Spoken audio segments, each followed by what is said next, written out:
All right, so we're gonna actually do data mining with SQL right now, or data mining with SQL. Um, Before we start with that, I am gonna continue from the sales superstore, the sales store that we were dealing with last time. So far I should have had certain data inside of there. So if I go select, it doesn't really matter if I have it in all caps or not, but select star from sales underscore rep. I should be able to see the entire table itself. So I have 3, 6, and 12, which was what we originally had. And likewise, if I do select star from customer, just so that I can see how much data that I have inside of here, well, I actually only have one of it. So what I'm gonna do is I'm gonna drop both of these tables just to repopulate them. Not that I need to, but it's just something that I want to do. So drop table customer, drop table sales underscore rep. So let me drop both of these tables, run this, table is dropped, run this, and the table is dropped, right? So if I refresh this, then you should see that there are no tables, okay? The reason why I want to do that is just to basically take this, no, wrong thing. One second, let me get the actual Word file that I need for this. So if you were to go on to, where is it? If you were to go on to additional resources and tables, you would see this SQL table and data. Just click on that, that's where we'll get the file. So these are generally all of the SQL, all of the SQL tables with all the foreign keys and everything like that, right? So I'm just gonna copy and paste each of these into the SQL environment, into Postgres. Obviously, there's a few things I need to remove from here. Like for instance, I need to remove customer table. All right, I should also remove the orders table. I should also remove the part table as well as the order line. And I'm going to run one table at a time simply because of the fact that if there are any integrity constraints, it could actually become problematic. So let me rerun this. So I put this in and then I put this inside of here. Okay, do the same thing for customer. So run it one at a time. Oh, because I didn't select the full thing. My bad. So run it one at a time. So there's that. Insert all of this. Then let me create the orders table. Run this. Insert all of this information, or data as we would call it. This. Insert all of this. And finally, let me do the order line table. And let me insert all of the data inside of there. So now if I refresh this schema, I should basically see all of these tables, right? So there were 5 tables in total. Please do read through the code of these tables to see why it is that the tables are created as they are indeed created. Now, the first thing we want to do is I'm going to do another query. I could utilize the same exact script, but I want to do another query script. So let me do another query tool in this case. And the first thing I want to do is I want to search for data from my tables, right? So anytime it is you want to search a table, there's basic code that you would use. So I'm just putting it in comments right now. So you always do select, that's your command, and it's basically some attribute. So let's say we have attribute 1, let's say you have attribute 2, let's say you have attribute n, so any number of attributes, right? It's always going to be this, select your attributes, right? Then the next line after that should be from, and it should be from whatever table you're selecting from. So table 1, table n, because you could have many different tables, right? So once you remember how this works, it always is select whatever attributes from whatever table itself. So if this is the case, we know that our customer table had a we know our customer table had a well, actually we know our sales rep table had a sales rep number. All right, so let's just select that alone. So you could say select SLS rep underscore number from, doesn't matter if you do it in a different line or if you do it on the same line, from the sales underscore rep table. So if I run this code following this exact same standard, selecting the attribute from the table, if I run this code, it shows me only the sales rep number. Now let's say I wanted the sales rep number as well as the last underscore name, and let's say I also wanted the first underscore name, then all I need to do is just add those in inside of there, and here I have it. So last name, first name.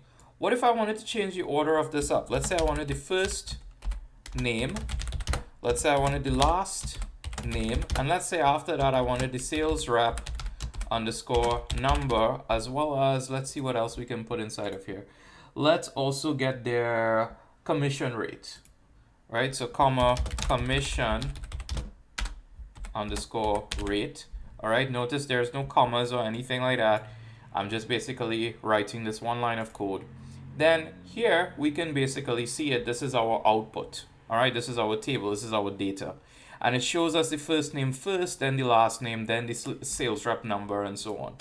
This select is basically like a projection. It is us telling SQL how to present that data for us. So it doesn't matter what the actual table looks like. Now, let us say we wanted to see the entire table. Right here, we only chose selected attributes. Let's say we wanted to see all of the attributes from this table. Then what we would do here is we would say select asterisk from and the table itself. So sales underscore rep. All right. Now the asterisk basically means select everything from this table. So it's going to give us the entire table. The asterisk just basically it's a stand-in for the attributes. All right. So it's a stand-in for the attributes. It's a wild card in a sense. All right. So let's just do 2 or 3 more examples. Let's say we wanted to see. Okay. I was trying a couple of different ways you could do the notations, but so far the only one I can remember is the slash and the asterisk. Let's say we wanted to see all of the data from the parts table. All right, so let's say we wanted to see this, then we would say select star from parts. It's called part actually, not parts. So if I do this, I need to select the entire thing. If I do this, now I can see all of the data from my parts table.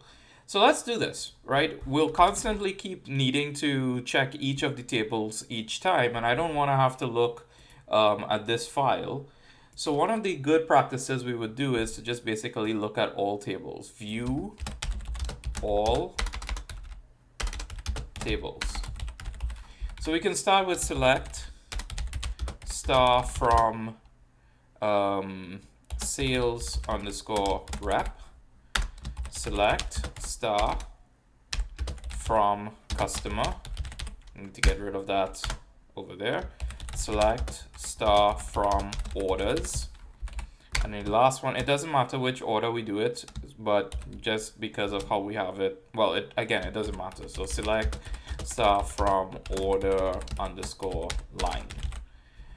Now you have to run this one at a time. If you run it all together, it should not work, right? It should not work because it doesn't understand which table you're going for. So if I do this, this is our sales rep table. If I do this, this is our customer table, and you can see the data types and everything inside of there. Orders table, orders. Okay, so these are the orders that we have. These are the parts that we have. And then finally, these are this is the table that joins the orders and the parts. So now we can see the order number and what part was ordered for that order number. Now, all this does is that it just gives us the overview of the entire table itself. But what if we want to go granular? What if we want to only see certain things? Well, if we want to see only certain things from a table, here is where it is. We have to utilize what is known as the where clause, which allows us to see specific, well, actually it's easier for us to just say it allows us to filter data from a table. The where clause will always come, it will always come after your from. So if I have select first name, last name, sales rep, commission rate from sales rep, then it's under this where this is where I will have my where clause. And your where clause, you're just putting a logical statement. So let us say what I wanted to do was to see all the parts from the parts table, or from the part table, where the part, actually not part, let's just run this so that I can try something, where the warehouse number is 3. So see how we have these warehouse numbers over here. Let's say we only wanted 3. So to do this, all I'm going to do is just basically say select part, well, let's say we wanted all of the information, right? So select star from part where warehouse underscore number is equal to 3. Now once I do that, take a look at how this table is going to change. Once I do that, the table basically changes where it only shows us the records where the warehouse number happens to be 3. Let's say we only wanted, let's say we repeat this. Let me repeat the entire thing, right? So let's say we wanted this, let's say we wanted to see all the parts. So we wanted to see the description, the number, and let's say the item class only.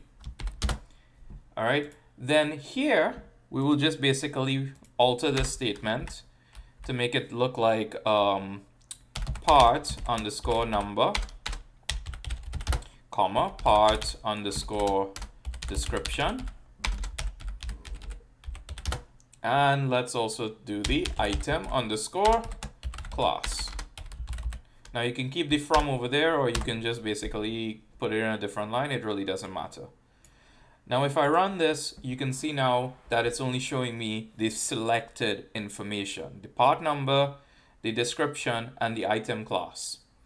It does not show us the warehouse number, but let's just make sure that these are the exact same records. So we had AX12, BH22, BZ66, CA14, CX11.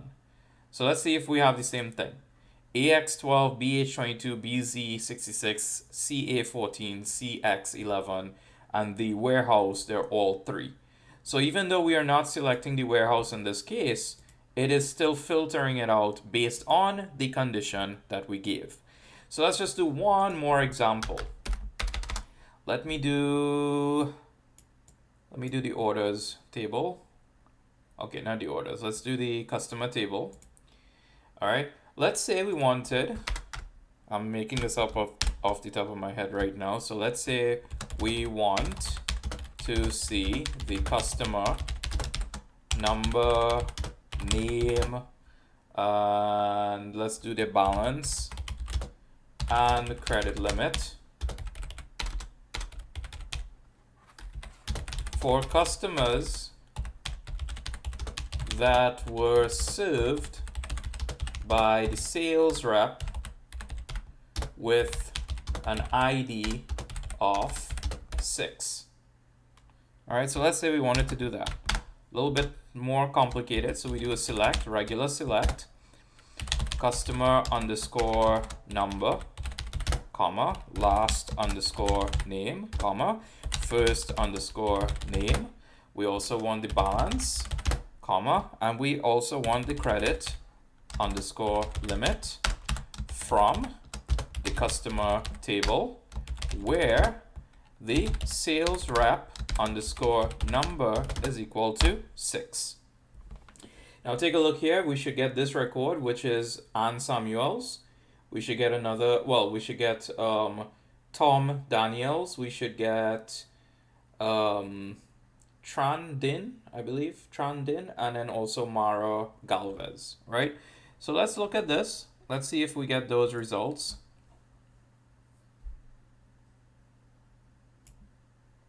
And we got those results, all right, without even having the sales rep number because it's filtering it out for us already. Now let's just do one more thing, right? Let me run this customer again so that we can see it.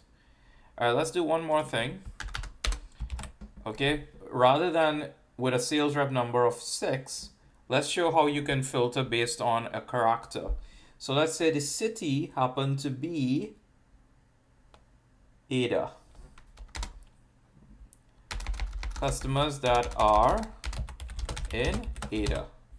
All right, so all I need to do to this, I'll keep everything else the same, but the attribute in which I'm going to make that condition or that filtering from would be my city. So I'll say where city is equal to, and now I have to put the single quotation because it's text, and I'll write in Ada.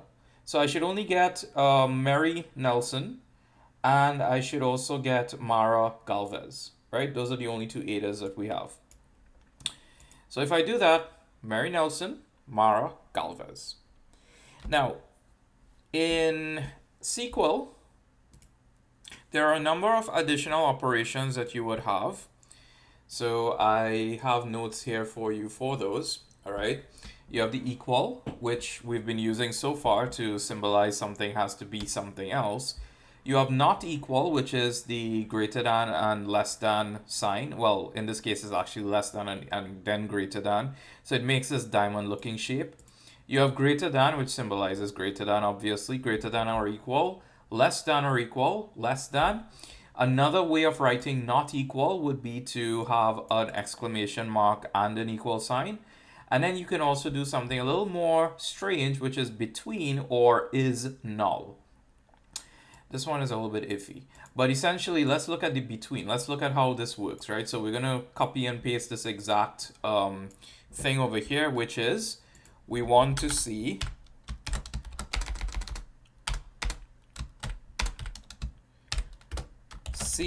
the parts that has a warehouse number between 2 and 3. So select, I need to do this. So select part underscore number, comma, part underscore description, comma, warehouse underscore number from part where warehouse underscore number between 2 and 3. So if I run this, we're basically seeing all of the parts that has a warehouse of 2 or 3, but we don't see 1. Another way of writing this would be to do a not equal. So let's say I take this same exact code, and instead of warehouse number between 2 and 3, I can just basically say not equal 1. So now I should get this exact same. See, there are 9 records, and you can pause it and look at it later on. So there are 9 records. Let's see, we have the exact same 9 records. Obviously, if I said equal 1, then it would obviously only give me those which were equal to 1, which is only 1 extra record. So let's say I said 1, let's say I said not equal 2 in this case, right? Just to demonstrate how not equal works, I can just do that instead. All right, so let's say I do this. Now you can see that it gives me 3, 1, 3. All right, so this is how you can utilize these different signs. Another Another example, let's go back to the customer data set. And let's say we wanted, let's say this will be the last one for this video. So let's say we wanted to see customers who credit limit was between, so the minimum is 750 and the maximum is 1500, right? So, actually, all right, let's not do credit limit. Let's do balance instead. So whose balance happens to be the minimum is about 2150, right? And we have a maximum of even 1000. So let's say we wanted people who were between, let's say 90, just because we can collect this person over here, and let's say 900. So 90 and 900, right? So to do that, we'll do select. Let's just go with star. So let's just do everything from customer, where, actually you can just put it in the same line, right? So where the balance between 90 and 900. So let's run this, and hopefully this gives us the results that we're looking for.